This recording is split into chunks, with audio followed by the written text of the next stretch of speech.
작년에 검찰은 이 사건을 덮으려고 한 것이 아닌가, 이 황금폰을 더 이상 찾지 않고, 이런 의심도 드는 상황입니다. 명태균과 관련한 불법 선거 개입 및 국정농단 사건, 특별검사 임명 등에 관한 법률안에 대해서 저는 반드시 필요하다고 생각합니다. 윤석열 피고인이 내란 범죄를 저질러서 지금 이 명태균 관련한 국정농단 사건이 묻혔지만 사실은 내란 범죄에 버금가게 이 윤석열 부부의 국정농단 사건은 엄중히 처벌되어야 될 범죄들이라고 생각합니다. 명태균이 등장한 게 작년 9월 19일 언론 기사에서 시작이 됐는데 5개월이 지났지만 이 명태균 게이트의 핵심 공범으로 보이는 김건희에 대한 소환 조사가 이루어지지 않고 있습니다. 검찰은 작년 10월 31일 화면 좀 올려주세요. 명태균 황금폰을 확보했다는 황금폰을 맡아두었다는 명태균의 처남을 압수하게 했는데 그때 처남의 헬스장 사무함에 넣어둔 황금폰 위치도 알았는데 이 사무함에 대한 압수액은 이루어지지 않았다고 합니다. 그럼 작년에 검찰은 이 사건을 덮으려고 한 것이 아닌가, 이 황금폰을 더 이상 찾지 않고, 이런 의심도 드는 상황입니다. 법무장관 대행님. 네. 다음 거 보여주세요. 이렇게 큰 사건을 계속 창원에서 수사하는 것도 저는 이해가 되지 않습니다. 황금폰이 없었는데도 불구하고 작년 11월 4일 지금 보시는 바와 같이 명태균 검찰 수사 보고서가 나온 거 보셨죠? 맞습니까? 네. 보고 받으셨나요?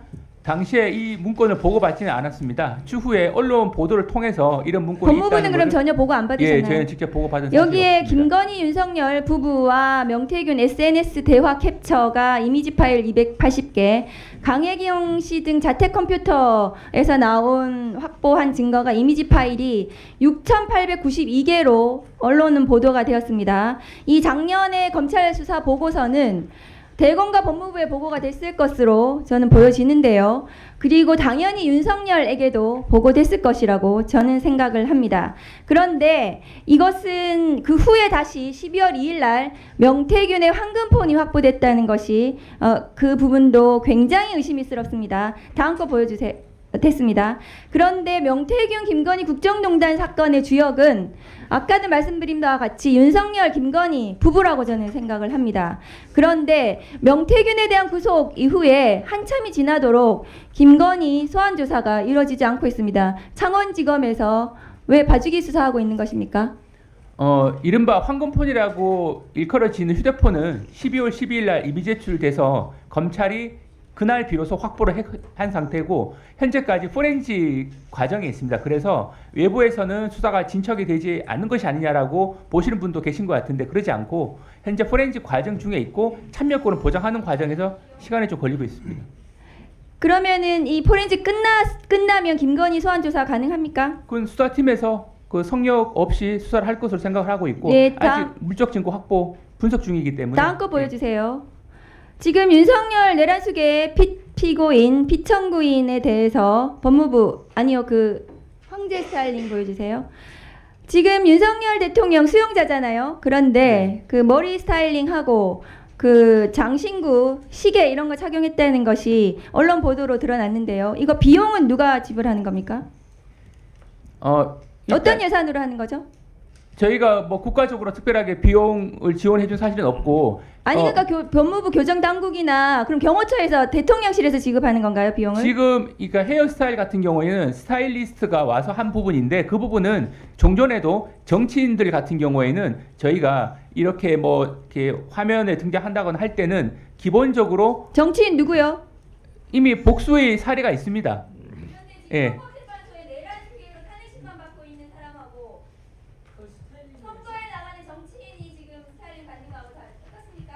기본적으로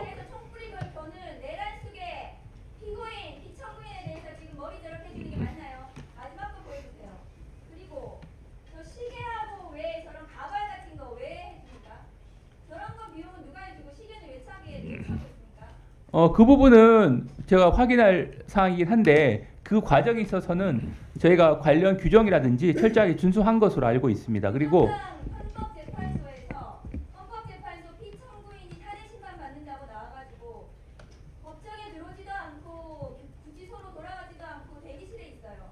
어제도 그랬습니다. 4시 이후에 증인신문 하는데도 나와 있지도 않아요. 대기실에서 뭐 하는지도 모르겠어요. 점심은 구치소에 돌아가서 먹는지 헌법재판소에서 성찰을 대접받는 것인지 누구로부터 그거 알 수가 없습니다. 교정 제대로 하고 있습니까? 교정본부에서? 네, 관련 음식이라든지 여러 가지 시설 등은 다른 수용자들과 차이가 없습니다. 차이가 없는데 저렇게 특혜를 받는 것으로 지금 나오고 있습니까? 지금 화면에 등장하는 부분만 놓고 말씀하셔서 그렇지 일반적으로는 저희가 다른 유사 사안에서도 기본적으로 외모를 정돈한다거나 할 필요가 있다고 판단되면 저희 가발을 타고 장신구를 지금 착용시키고 저렇게 해서 나옵니까? 내란식에 저지른 피고인에 대해서요? 네, 정리해 주시죠. 그렇게 합니까? 정리해 주세요. 네, 일단 기본적으로 유사 사유가 있다는 걸 말씀드리고 어떤 예산을 하는지 교정본부에 교정당국에 확인해서 보고하십시오. 네, 네, 말이 나왔으니까 우리 법무부 장관 대행님 네, 지금 안 나왔어요. 그 행형 규칙이라는 게 있죠. 네, 네. 예. 구치소, 교도소 안에서는 누구나 똑같은 그 규칙에 따라서 적용을 받아야 되죠. 네, 다만 특수한 재수자 같은 경우는 뭐 개혁에서 1대1 개호라든가 운동이라든가 목욕 같은 경우는 1대1로 하는 것도 다 행정 규칙에 나와 있는 대로 하는 건데 어찌됐든 지금 언론에서 뭐 황제 접견이다, 황제 의전이다 뭐 이런 의혹들이 지금 제기되기 시작했어요. 그래서 만약에 그 규칙을 어기고서 한다면 반드시 거기에 대한 대가를 치르게 돼 있어요. 그러니까 지금 언론이나 야당에서 제기하는 이런 문제에 대해서 혹시 그런 대우를 했다면 규칙에 어긋난 대우를 했다면 반드시 그것도 또 책임을 져야 되기 때문에 이 부분은 점검하시고 규칙에 위반되는 일이 없도록 하세요.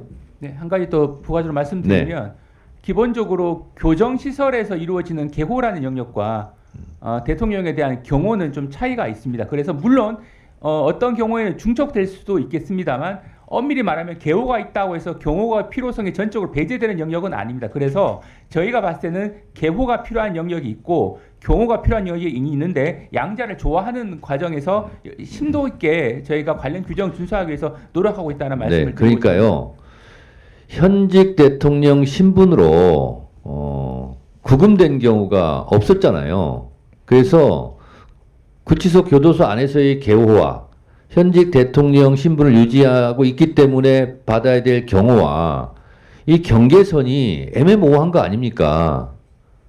그렇잖아요? 근데 상식적으로 판단했을 때 구치소 안에 있을 때는 경호할 방법이 있습니까? 원칙적으로는 개호 영역을 통해서 상당 부분의 경호의 필요성이 해소될 수는 있겠습니다만 그렇죠. 그렇다 하더라도 경호가 근데 필요한 구치소 영역이 있습니다. 밖에는 현직 대통령이기 때문에 또 경호가 필요해 보여요.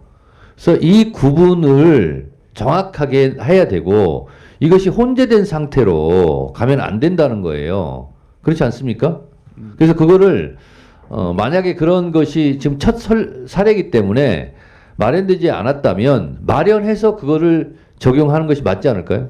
네, 또 기본적으로 중구난방으로 하는 것이 아니라. 제 법무부 그리고 교정본부 입장은 개호와 경호의 양자의 필요성은 분명히 존재하기 때문에 다만 우려하는 바를 고려해서 그 예. 부분을 다음번 법사위 회의 때까지 보고해 주세요. 네. 어떻게 할 건지.